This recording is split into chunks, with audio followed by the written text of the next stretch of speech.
लैंसडाउन से जो हमारा एक लैंसडाउन वाला जो ये पार्ट है, ये नो डाउट अभी एमर्जिंग स्टेट में है, लेकिन हाँ आने वाले टाइम में एक अच्छा टूरिस्ट हब या स्पॉट बनने के इसमें पूरे चांसेस हैं। बहुत खूबसूरत सा शहर है लैंसडाउन। गढ़वाल राइफल का जो है वो आर्मी हेडक्वार्टर है। आपका जो यहाँ पे टूरिस्ट एसोसिएशन है, मुझे ऐसा जानकारी है कि आप उसमें एज अ मेंबर भी और लीड भी करते हैं आप। तो आपका जो ये अनुभव है टूरिस्ट इंडस्ट्री को लेकर उत्तराखंड के परिप्रेक्ष्य में, शॉर्ट में कहूँ तो क्या चैलेंजेस हैं टूरिज्म इंडस्ट्री के लिए इस वक्त आज के परिप्रेक्ष्य में, जो उत्तराखंड के पार्ट में अगर हम देखें? आई थिंक टूरिज्म इंडस्ट्री में आज की तारीख में ये बहुत आवश्यक है कि हमें सोचना है कि सस्टेनेबल टूरिज्म हो। सिर्फ ये ना हो कि आपने, अब आप एक सिंपल सा उदाहरण लीजिएगा कि हमारे यहाँ मॉल लोड नहीं है, लेकिन यही मॉल शिमला का उत्थान का कारण बनी, मसूरी के उत्थान का कारण बनी, नैनीताल के उत्थान का कारण बनी। और यही जब एक लिमिट से क्रॉस हो गई, ये समस्याओं का कारण बनी। तो will have to strike a balance somewhere, middle pathway ज़रूरी है। जब आदमी तंग आ गया तो उसके बाद वो आदमी भागा कि मुझे एक सुकून और शांति वाली जगह चाहिए। That is where Lansdowne comes इन।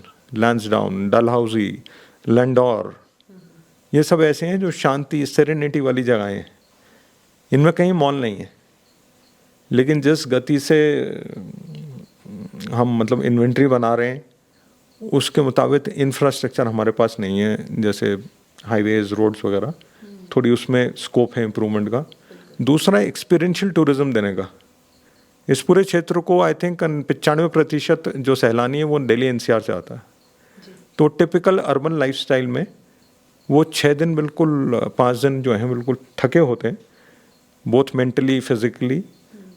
तो उसके बाद वो सिर्फ रिचार्ज, रिजुविनेट होने के लिए आते हैं।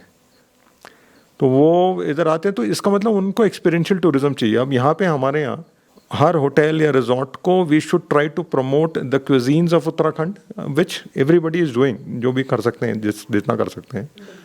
और यहाँ के कल्चरल एक्टिविटीज़ को, यहाँ की हाइकिंग ट्रैकिंग स्पॉट्स को, और ये सब हमें ही करनी पड़ेंगी। It has to come from with in.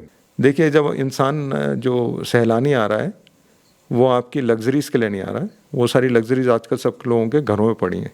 सुकून के लिए वो आ रहा है, सुकून के लिए, इस प्रकृति के लिए आ रहा है। ये दृश्य उसको कोई डॉलर्स या पाउंड्स नहीं दिखा सकते। तो वो उन चीज़ों के लिए आ रहा है। वो एक शुद्ध खाना खाने आ रहा है। वो यहाँ पे भी अगर हम उसको, मैं पिज़्ज़ा ही ऑफ़र कर रहा हूँ या पास्ता ऑफ़र कर रहा हूँ, तो आई थिंक तो उसमें ये हो सकता है कि yes, you can make pizza और पास्ता आउट ऑफ रागी और मिलेट्स और समथिंग, जो कि यहाँ का organic zero budget natural farming द्वारा बनाया गया एक प्रोड्यूस है। उसी को हम कहीं इस्तेमाल करें, तो जिससे एक ब्रांड रिकॉल बनेगा कि आज की डेट पे अगर हम बिरयानी बोलते हैं तो एक शहर नाम आता है हैदराबाद। तो उसी प्रकार हमें इस तरह की ब्रांड्स बनानी पड़ेंगी।